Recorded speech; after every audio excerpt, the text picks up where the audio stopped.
나는 너희에게 이르노니 음욕을 품고 여자를 보는 자마다 마음에 이미 간음하였느니라.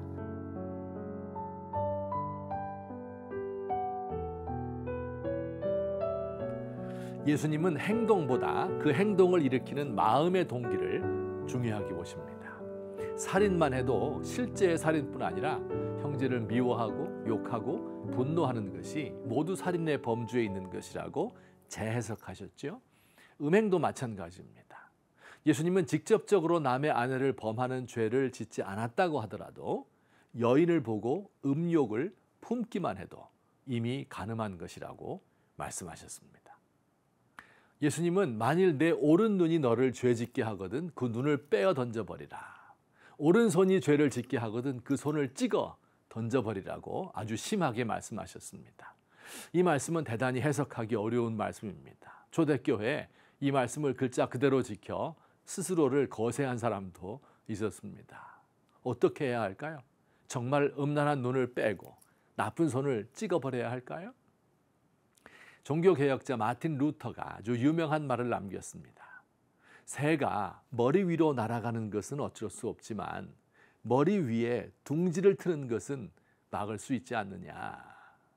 예쁘고 멋있는 사람을 보면서 좋다는 감정을 느끼는 것은 어쩔 수 없는 일이겠지요. 하지만 그것을 계속 마음에 품고 즐기는 것을 주의하라는 뜻입니다. 음란한 서적이나 영화를 탐닉하다 보면 그것들이 내 마음에 둥지를 틀게 됩니다. 어떻게 해야 할까요? 첫째, 소극적으로는 성적 유혹을 유발하는 환경을 피해야 합니다. 향락업소가 없는 지역으로 이사를 가고 특히 어린아이와 청소년들이 있는 동네에 유흥시설이 들어오지 못하도록 해야 합니다. 유해한 인터넷 환경을 고쳐야 합니다. 진보적인 학자들은 간통은 더 이상 죄가 아니다 라고 목소리를 높입니다.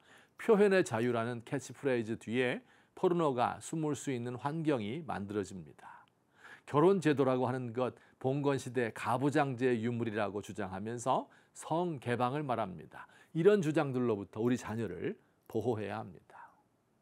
우리 사회의 지도층 인사와 전문인들은 한둘씩 애인을 데리고 있고 부인들도 권태로운 삶을 쾌락으로 달랜다고 합니다. 그들이 받는 고액의 뇌물이나 수임료 혹은 부동산을 통한 불로소득이 고급 요리집, 룸살롱, 호텔 등의 성산업을 먹여 살린다 합니다. 그런 사람들은 주로 밀실 회의를 통해 이 나라를 움직입니다. 여자들을 끼고 밀실에서 회의할 때 나라를 사랑하는 마음으로 회의를 하겠습니까? 이런 자들이 나라를 다스린다고 하니 앞이 캄캄해집니다. 아내에게 한 결혼 서약도 지키지 못하는 사람이 어떻게 자신의 사명에 신실하겠습니까? 둘째, 적극적으로 우리의 삶을 하나님이 주신 즐거움으로 채워야 합니다. 하나님이 제정하신 성의 원래 목적은 가정 안에서 사용하여 행복한 가정을 만들라는 것입니다. 우리가 사는 인생은 힘들고 허무한데 하나님께서 그런 인생을 위하여 위로의 선물을 하나 마련해 주셨어요. 그게 바로 사랑하는 아내와 함께 즐겁게 사는 것입니다. 하루 종일 수고하고 저녁에 집에 들어와서 가족이 식탁에 둘러앉아 서로의 눈을 마주보며 대화하는 것은 큰 기쁨입니다. 일주일에 한 번 주일날 온 가족이 예배를 드리고 운동도 하고 산책도 하고 맛있는 음식을 먹는 것은 인생의 큰 행복입니다. 1년에 한 차례 가족들과 휴가를 보내면서 서로의 사랑을 확인하고 알아가는 일은 우리 인생의 큰 에너지원입니다. 그렇게 인생을 살다가 생애를 마칠 때 남편과 아내, 가족들이 손을 맞잡고 우리 인생은 허무한 것이지만 당신을 만나서 의미가 있었습니다. 고백하는 삶입니다. 사랑하는 자매님들 부탁합니다. 가정을 따뜻하게 만들면 좋겠습니다. 남편이 일찍 집에 들어오고 싶고 자녀들이 집을 생각하면서 안정을 느낄 수 있는 가정을 만들 의무가 아내들에게 있습니다. 사랑하는 남편들에게 부탁합니다.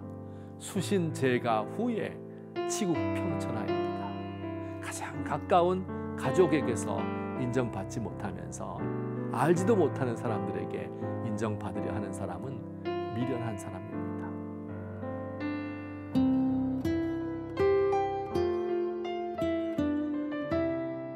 주님, 예수 믿는 우리들이 거룩한 삶을 살도록 도와주소서.